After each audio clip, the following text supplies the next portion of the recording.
Police অফিসারের নতুন শহরে বদলি হয়েছে। প্রথম দিনেই তার সামনে আসে এক অদ্ভুত মামলা। তার হাতের ওয়াকিটকির ওপাশ থেকে আরেকজন অচেনা পুলিশ অফিসারের কণ্ঠ ভেসে আসে। সে জানায় কিছু অপরাধীকে তাড়া করতে গিয়ে সে একটা জঙ্গলের ভেতর আটকে পড়েছে এবং এখন বের হওয়ার পথ খুঁজে পাচ্ছে না।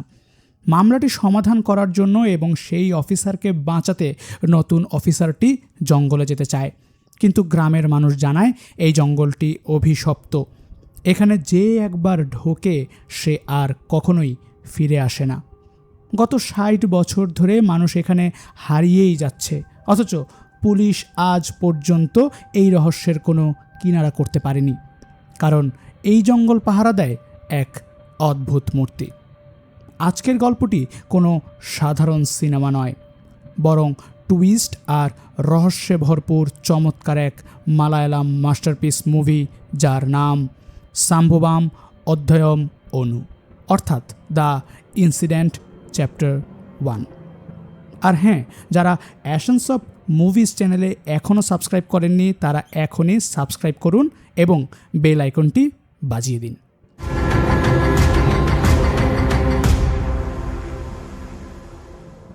গল্পের শুরু 1960 সালে কেরালার ভেলোর কার্ডুর এক প্রত্যন্ত জঙ্গল দিয়ে। সেখানে এক পর্তুগিজ নারী কয়েকজন লাঠিয়ালকে সাথে নিয়ে দুটি মরদেহ নিয়ে চলেছে। এই পর্তুগিজ নারী তার চেয়ে কম বয়সী ছেলেদের পছন্দ করত এবং সে জেমস নামের একজনকে বিয়েও করে, কিন্তু পরবর্তীতে জেমস সমবয়সী এক ভারতীয় মেয়ের সাথে প্রেমের সম্পর্কে জড়ালে এই নারী দুজনকেই হাতে নাতে ধরে খুন করে ফেলে। এখন এই দুজনের লাশ গুম করার জন্যই তারা জঙ্গলে এসেছে। নারীটি প্রথমে মেয়েটির লাশ ডোবায় ফেলে জেমসকে অন্য জায়গায় কবর দিতে নিয়ে গেলে সবার অজান্তে জেমস পালিয়ে যায়।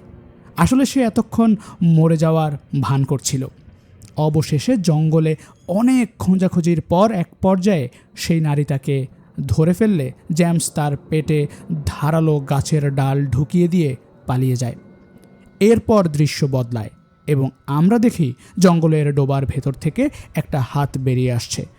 এই লোকটার আঙুলে ছিল একটা বড় সাইজের আংটি, তবে তার পরিচয় কি সেটা দেখানো হয় না। দৃশ্য আবার পাল্টায়।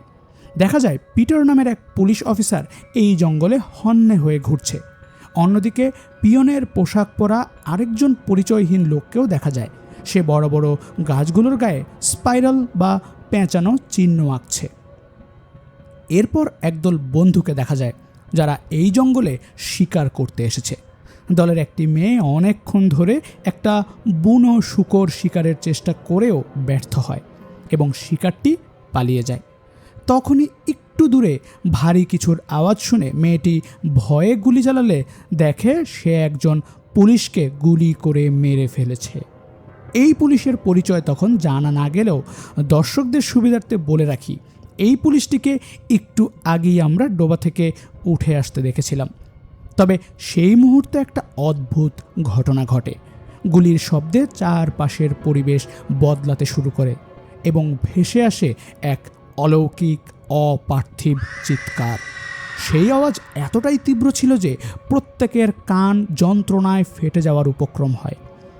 এরই সাথে দৃশ্য বদলে যায় এবং আমরা পিটারকে দেখি পাগলের মতো দৌড়ে জঙ্গল থেকে বের হতে, আর তখনই একটা গাড়ি তাকে ধাক্কা মারে।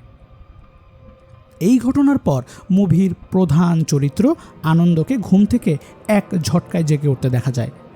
আনন্দ তার অন্তঃসত্ত্বা স্ত্রী নিতুকে নিয়ে ডাক্তারের কাছে এসেছে।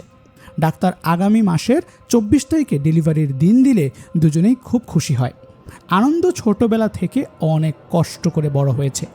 তার বাবাও পুলিশ ছিলেন, কিন্তু আনন্দের জন্মের দিনই তিনি নিখোঁজ হন এবং এরপর তার মাও শোকে মারা যান।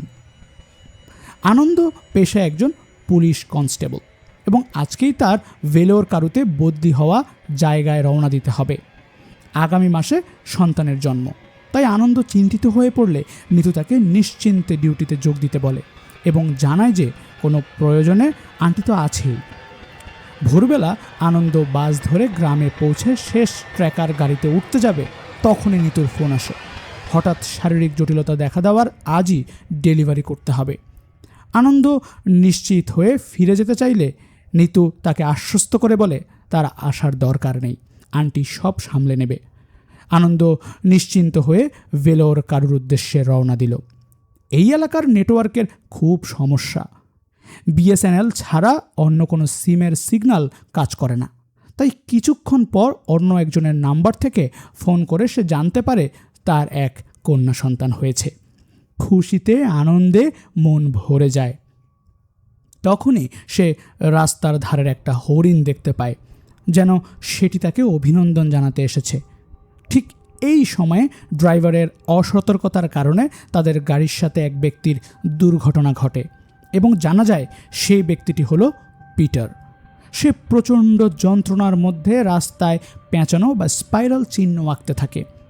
কেউ সেটা খেয়াল না করলেও আনন্দ তাকে কাছের হাসপাতালে নিয়ে যায় এবং পিটারের ওয়াকিটকি নিজের কাছেই রেখে দেয়। কিছুক্ষণ পর হাসপাতালে আনন্দের সিনিয়র অফিসার অশোকান এসে পুরো ব্যাপারটা সামাল দেন এবং পিটারের পাশ থেকে পাওয়া আইডি দেখে কনস্টেবল যোশীকে নির্দেশ দেন পিটারের পরিবার ও তার থানা পেরুমালাইতে খবর দিতে। অশোকান ও আনন্দের পরিচিত হওয়ায় মাঝেই হঠাৎ ফোন আসে। তামিলনাড়ু থেকে আসা একদল তরুণ তরুণীকে তাদের অফিসার রেজি জঙ্গলে আটকেছে। এই দলের একজনের বাবা ফরেস্ট অফিসের সিনিয়র ডিপার্টমেন্টাল অফিসার। তাই তাদের সাথে ঝামেলা তৈরি হওয়ায় অশোকানকে বেগতিক দেখে ফোন করা হয়েছে। রেজি এমনিতে খুব রাগী অফিসার, তাই বড় ঝামেলা হওয়ার আগেই অশোকান তড়িঘড়ি করে রওনা দিল। সেখানে গিয়ে দেখা গেল হাতাহাতির এক পর্যায়ে একটি ছেলে জঙ্গলের ভেতরে দৌড়ে পালায় এবং রেজি তাকে ধরতে ধাওয়া করে। এমন সময় রেজি জঙ্গলের ভেতর একটা লাশ পড়ে থাকতে দেখে থমকে যায়। ততক্ষণে অশোকানও সেখানে চলে এসেছে। কাদায় মাখা লাশটির মুখ এতটাই ক্ষতবিক্ষত যে চেনার উপায় নেই। তবে এটুকু বোঝা গেল লাশটি পেরুমালাই থানার এক কনস্টেবলের। থানার এএসআই এর সাথে যোগাযোগ করার চেষ্টা করলেও নেটওয়ার্ক খারাপ থাকায় কল ঢুকল না। তাই অশোকান ফরেন্সিক টিমকে খবর দিয়ে রেজি আর আনন্দকে নিয়ে নিজের থানার উদ্দেশ্যে রওনা দিল। এর পরের দৃশ্যে জঙ্গলের মধ্যে আহত অবস্থায় একজন অফিসারকে পড়ে থাকতে দেখা যায়। তার নাম স্টিফেন।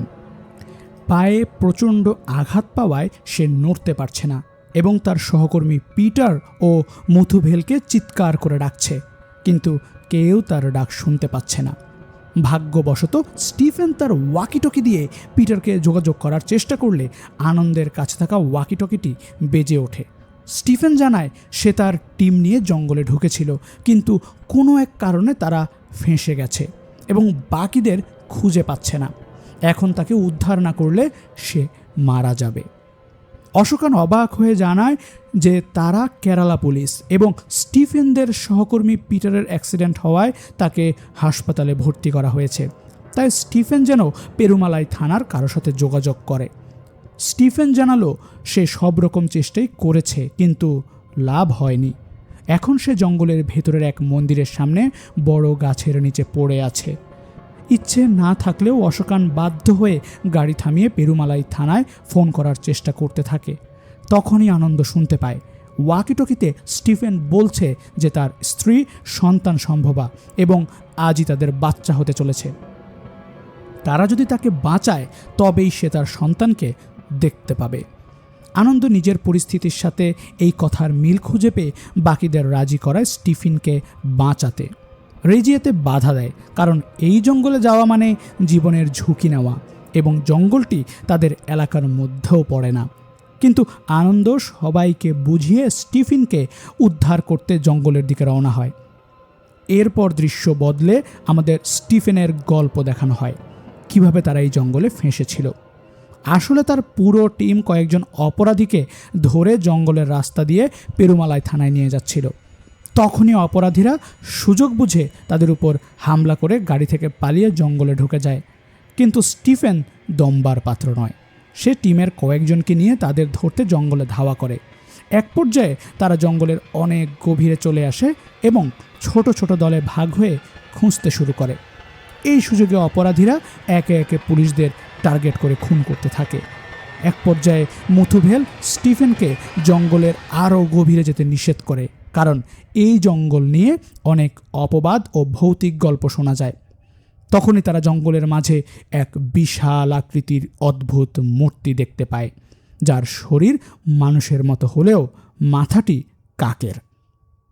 মুথুভেলের বারণ সত্ত্বেও স্টিফেন থামল না, কারণ সে গুজবে বিশ্বাস করে না। সে মুথুভেলকে অন্যদিকে পাঠিয়ে নিজে অপরাধীদের খুঁজতে গেল। হঠাৎ স্টিফেন শুনতে পায় মুথুভেলের চিৎকার। তাকে দুজন লোক মারতে ধাওয়া করেছে। তখনই স্টিফেন একজনকে গুলি করলে তার রক্ত মাটিতে পড়ার সাথে সাথেই চারপাশের পরিবেশ হঠাৎ বদলে যায় এবং সেই গগন বিদারী কান ফাটানো আদিম চিৎকার শোনা যায়। সবাই প্রচণ্ড আওয়াজে কান চেপে ধরে বসে পড়ে এবং কিছুক্ষণ পর স্টিফেন নিজের জঙ্গলের সম্পূর্ণ অন্য এক জায়গায় আবিষ্কার করে, যেখানে মুথুভেল বা সেই অপরাধীদের কোনো চিহ্নই নেই। স্টিফেন হকচকিয়ে তার সহকর্মীদের খুঁজতে গিয়ে হোঁচট খেয়ে পড়ে যায় এবং তার পায়ে ভীষণ চোট লাগে। এরপর দৃশ্য পাল্টায় এবং আমরা দেখি বৃষ্টির মধ্যে অশোকান, আনন্দ ও রেজি জঙ্গলে স্টিফেনকে খুঁজছে। অশোকান বলে, এই জঙ্গলে অনেকেই নিখোঁজ হয়েছে যাদের আর কখনো খুঁজে পাওয়া যায়নি। 1960 সালে প্রথম এই থানায় একটি মিসিং কেস ডায়েরি করা হয়।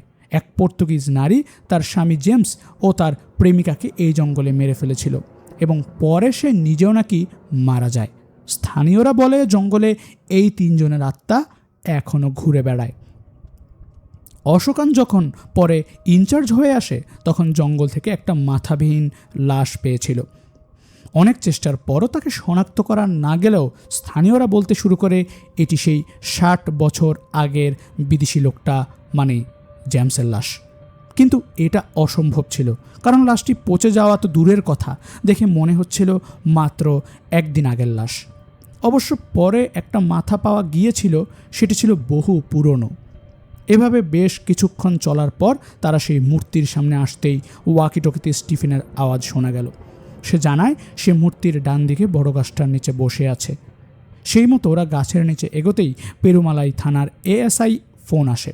অশোকান তাকে জানায় যে তাদের থানার একজন অফিসার জঙ্গলে হারিয়ে গেছে এবং তাকে উদ্ধার করতে তারা জঙ্গলে ঢুকেছে।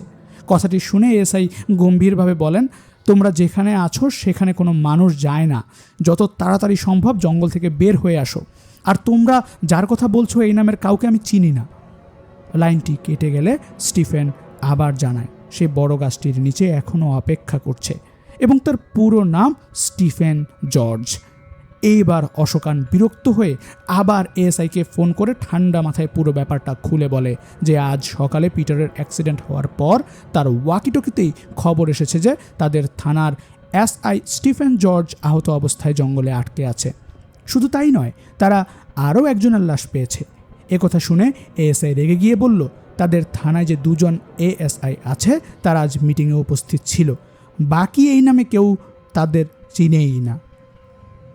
কি করবে ভেবে না পেয়ে আনন্দ ওয়াকিটকির সাহায্যে সরাসরি স্টিফেনের সাথে এএসআইয়ের কথা বলিয়ে দেয়। স্টিফেন যখন মুথুভেল নামটা উচ্চারণ করে তখন এএসআই চমকে ওঠে এবং কাঁপা কাঁপা গলায় জিজ্ঞাসা করে, মুথুভেলের পুরো নাম কি? উত্তর আসে, মুথুভেল মারিপান।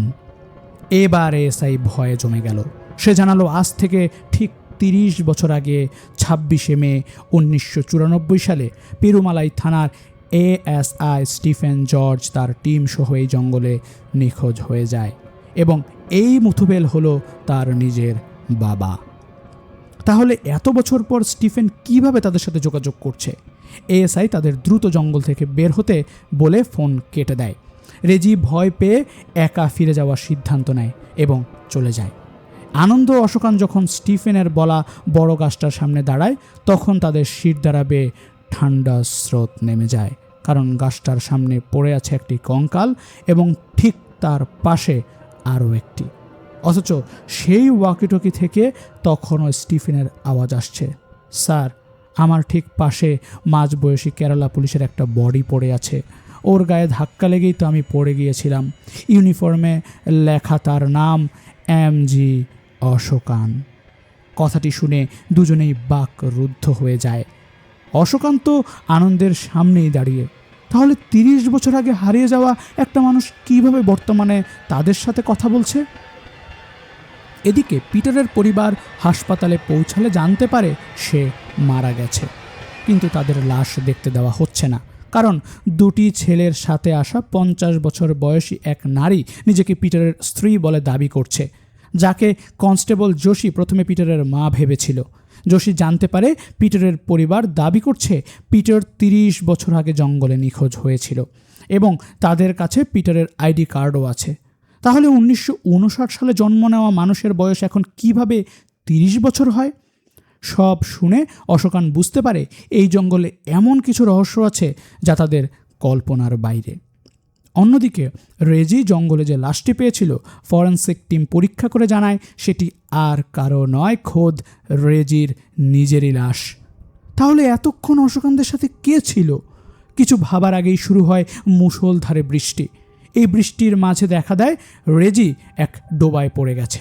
আনন্দ ও অশোকান তাকে টেনে তুলতে গেলে অশোকানের হাত কেটে রক্ত মাটিতে পড়ে এবং সাথে সাথে চারপাশের পরিবেশ আবার বদলে যায় ও সেই অপার্থিব বিকট শব্দ শোনা যায়। অশোকান এই শব্দ সহ্য করতে না পেরে গুলি চালালে সব শান্ত হয়ে যায় এবং আনন্দ নিজেকে জঙ্গলের এক অজানা জায়গায় একা দাঁড়িয়ে থাকতে দেখে। সেখানে সে ঘন কুয়াশার মধ্যে লণ্ঠন হাতে সেই পর্তুগিজ নারীকে দেখতে পায়, যে এখনও জেমসকে খুঁজছে। নারীটি আনন্দের দিকে বন্দুক তাক করতেই আনন্দের পেছনে মাথাবিহীন জেমসকে দেখে চমকে ওঠে এবং গুলির শব্দের সাথে সাথে আনন্দ আবার এক অন্য সময়ে টেলিপোর্ট হয়। সেখানে সে একটা ছোট্ট মেয়েকে কাঁদতে দেখে, যে তার ভাইকে খুঁজতে এসে পথ হারিয়েছে। আনন্দ তাকে সাহায্য করতে গিয়ে বড় গাছটার সামনে অশোকানের মৃতদেহ পড়ে থাকতে দেখে শিউরে ওঠে। তখন স্টিফেনের গাড়ি থেকে পালিয়ে যাওয়া এক অপরাধী আনন্দকে আক্রমণ করে। আনন্দ মেয়েটিকে পালাতে বলে নিজে কোনো মতে ছাড়িয়ে জঙ্গলে ঢুকতেই দেখে 3 জন অপরাধী পিটারকে মারার চেষ্টা করছে। আনন্দ বুঝতে পারছেন এখানে কি হচ্ছে। তখনই পালাতে গিয়ে সে হঠাৎ স্টিফেনকে দেখতে পেয়ে জিজ্ঞাসা করে, স্যার আজকে কত তারিখ? উত্তর আসে 26শে মে 1994। আনন্দ স্তব্ধ হয়ে যায়। তখনই মুথুবেলের চিৎকার শোনা যায় এবং স্টিফেন গুলি করতেই আবার জঙ্গল বদলে যায়। এবার আনন্দ সেই পিয়নের পোশাক পরা লোকটাকে দেখতে পায়, যে গাছে পেঁচানো চিহ্ন আঁকছিল। পিয়ন আনন্দকে দেখে একটু অবাক না হয়ে শান্ত গলায় বলে, ভয় পেও না, এখানে ভূত বলে কিছু নেই, যা হচ্ছে সব ওই মূর্তির জন্য। খেয়াল করেছো জঙ্গলে ঢোকার পর থেকে একটাও কাক দেখতে পাওনি? তখন পিয়ন জঙ্গলের আসল রহস্যটি উন্মোচন করে। বহু বছর আগে যখন এই জঙ্গলে পর্তুগিজরা এসেছিল, তখন এখানে এক বিশেষ আদিবাসী গোষ্ঠী এই মূর্তির পূজা করত। তাদের কাছে কাক ছিল ঈশ্বরের প্রতীক এবং এই মূর্তিটি আসলে কাকভূষণীর। হিন্দু পুরাণ অনুযায়ী কাকভূষণী এক অত্যন্ত রহস্যময় চরিত্র। সে কাকের রূপ ধারণ করে অমরত্ব লাভ করেছিল। সে সময়ে চক্রের বাইরে অবস্থান করে। কাকভূষণের এই চরিত্রটি আধুনিক বিজ্ঞানের প্যারালাল ইউনিভার্স এবং টাইম ট্রাভেল ধারণার সাথে হুবহু মিলে যায়। সনাতন ধর্মে সময়কে চক্রাকার বা স্পাইরাল ধরা হয়। পিয়ন জানায় পর্তুগিজ রাজা লর্ড গ্যাব্রিয়েল এই মূর্তিটি এখান থেকে সরানোর চেষ্টা করে ব্যর্থ হয়ে ক্ষোভে পুরো আদিবাসী গোষ্ঠীকে মেরে ফেলে এবং সব কাক পুড়িয়ে দেয়। এই মাটিতে প্রথম রক্তপাত এবং হিংসার কারণে কাকভূষণী ক্রুদ্ধ হয়ে অভিশাপ দেন, যখনই এই জঙ্গলের মাটিতে রক্ত পড়বে এবং উচ্চ শব্দের সৃষ্টি হবে, তখনই একটা টাইম লুপ বা সময়চক্র শুরু হবে এবং যারা এখানে থাকবে তারা এই চক্রে ফেঁসে যাবে। লর্ড গ্যাব্রিয়েল এবং তার দল আজও এই জঙ্গলের কোনো এক সময়চক্রেই ঘুরে চলেছে। একইভাবে 1960 সালের জেমস, 1994 সালের স্টিফেন্সদের টিম, রেজি, অশোকান সবাই একই লুপে আটকে গেছে। যতবার কেউ গুলি চালিয়েছে বা রক্ত মাটিতে পড়েছে, ততবারই সময় ও স্থান ওলটপালট হয়েছে। আনন্দ জিজ্ঞেস করে, তুমি এত কিছু জানলে কিভাবে? লোকটা উত্তর দেয়, সে লর্ড গ্যাব্রিয়েলের গুপ্তচর ছিল এবং সেই রাজাকে এই জঙ্গলে নিয়ে এসেছিল। এই লুপ থেকে বের হওয়ার একটাই উপায়, যে ঘটনার কারণে সবাই এখানে আটকেছে সেই ঘটনার পুনরাবৃত্তি হওয়ার আগেই তা থামাতে হবে। এবার আনন্দ সবাইকে উদ্ধার করতে বেরিয়ে পড়ে। সে বুঝতে পারে তাকে এই লুপ ভাঙতে হবে। সে নিজের হাত কেটে রক্ত মাটিতে ফেলে চিৎকার করে লুপ পরিবর্তন করে এরপর দেখা যায় একদল স্কুল পড়ুয়াকে, যাদের মধ্যে একটি ছেলে লর্ড গ্যাব্রিয়েলের সাদা ঘোড়া দেখে জঙ্গলে ঢুকে পড়েছিল। তার দিদি তাকে খুঁজতে গিয়ে মূর্তির সামনে এসে ভাইয়ের নাম ধরে ডাকতেই আবার মুভির শুরুর দৃশ্যটি দেখতে পাই। এখানে জানা যায় যে লোকটা ডোবা থেকে উঠে এসেছিল সে আসলে রেজি, এবং যে বাচ্চাটিকে তার দিদি খুঁজছিল সে হলো ছোটবেলার রেজি। অর্থাৎ ছোটবেলার রেজি এই জঙ্গলেই তার দিদিকে হারিয়েছিল, কিন্তু তারা দুজনে কর্দমাক্ত বর্তমানের রেজিকে দেখে ভয়ে পালিয়ে যায়। তখনই সেই শিকারী দলের মেয়েটির গুলিতে বর্তমানের রেজি মারা যায়। ফরেন্সিক টিম এই রেজির লাশটি পেয়েছিল। গুলির শব্দে আবার সময় বদলালে আনন্দ পিটারকে বাঁচায় এবং স্টিফেনের সাথে যোগ দিয়ে বলে, যদি জঙ্গল থেকে বাঁচতে চান তবে আর একটাও গুলি চালাবেন না। স্টিফেন প্রথমে বিশ্বাস না করলেও আনন্দ যখন তার মানিব্যাগ থেকে ছবি বের করে দেখায় তখন এক বিরাট সত্য সামনে আসে। স্টিফেন আর কেউ নয়, স্বয়ং আনন্দের বাবা। ২৬ মে ১৯৯৪ সালে আনন্দের জন্মের দিনে স্টিফেন এই জঙ্গলে নিখোঁজ হয়েছিল। আনন্দ বুদ্ধি খাটিয়ে সবাইকে নিয়ে মূর্তির চারপাশে গোল হয়ে ঘুরে, যেভাবে আদিবাসীরা পূজা করত সেভাবে ঘুরে জঙ্গল থেকে বের হওয়ার পথ খুঁজে পায়। পথে অপরাধীদের সাথে লড়াইয়ে স্টিফেন আহত হয়ে রক্ত পড়লেও কোনো উচ্চ শব্দ না হওয়ায় এইবার আর সময় বদলায় না। অবশেষে কাকের ডাক অনুসরণ করে আনন্দ সবাইকে নিয়ে জঙ্গল থেকে অক্ষত অবস্থায় বের হয়ে আসে এবং স্টিফেনকে হাসপাতালে পাঠায়। অর্থাৎ ১৯৯৪ সালের অতীত বদলে গেছে। আনন্দকে আর বাবা ছাড়া বড় হতে হবে না। লুপটি সফলভাবে ভাঙার পর আনন্দ মূর্তির সামনে গিয়ে নিজেকে গুলি করে, যাতে এই সময়চক্র চিরতরে শেষ হয়ে যায়। পরের দৃশ্য দেখা যায় হাসপাতালে আনন্দের চোখ খোলে। আজ তার স্ত্রী নিতুর ডেলিভারির দিন, এবং সবচেয়ে বড় চমক হলো তার পাশে বসে আছেন তার বাবা স্টিফেন জর্জ। আনন্দ অতীত বদলে দেওয়ায় সে এবার কনস্টেবল নয়, সরাসরি এএসআই হিসেবে নতুন থানায় জয়েন করতে যাচ্ছে। কিন্তু গল্প এখানেই শেষ নয়। গাড়ি দিয়ে যাওয়ার সময় আনন্দ খেয়াল করে রাস্তার পাশে অশোকান দাঁড়িয়ে আছে এবং গাড়ির বাকি অফিসাররা ঠিক সেই কথাই পুনরাবৃত্তি করছে যা সে প্রথম দিন কনস্টেবল হিসেবেই শুনেছিল। আনন্দের বুক কেঁপে ওঠে। তখনই ফোন আসে যে অফিসার রেজি একটা গাড়ি আটকেছে এবং তাদের গাড়ির সাথে একটা হরিণ দেখার পরে অ্যাক্সিডেন্ট হয়। আনন্দ দেখে যার সাথে অ্যাক্সিডেন্ট হয়েছে সে আর কেউ নয়, সেই শিকারী দলের মেয়েটি। মেয়েটির ফোন চেক করতে গিয়ে আনন্দের হাত পা ঠান্ডা হয়ে যায়, কারণ লক স্ক্রিনে মেয়েটির সাথে যার ছবি রয়েছে সে স্বয়ং আনন্দ নিজেই। অর্থাৎ এই মেয়েটি আনন্দের নিজেরই বড় মেয়ে, যে এই লুপের কারণে অতীতে গিয়ে আটকে গিয়েছিল। মেয়েটি আনন্দের কোলেই মারা যায়। আনন্দ বুঝতে পারে এত কিছুর পরও সে টাইম লুপ ভাঙতে পারেনি। তার মনে পড়ে পিয়নের কথা। এই লুপ ভাঙতে হলে একদম শুরুর ঘটনাটিকে থামাতে হবে, অর্থাৎ পর্তুগিজ রাজা লর্ড গ্যাব্রিয়েলকে আটকাতে হবে যাতে সে আদিবাসী গোষ্ঠীকে হত্যা করতে না পারে। আর তখনই জঙ্গলের ভেতর থেকে লর্ড গ্যাব্রিয়েলকে আনন্দের দিকে তাকিয়ে উপহাসের হাসি হাসতে দেখা যায়, এবং এভাবেই শেষ হয় মুভির প্রথম অধ্যায়। গল্পটি কেমন লাগলো কমেন্ট করে জানান। ভালো লাগলে অবশ্যই একটি লাইক দিন এবং বন্ধুদের সাথে শেয়ার করুন।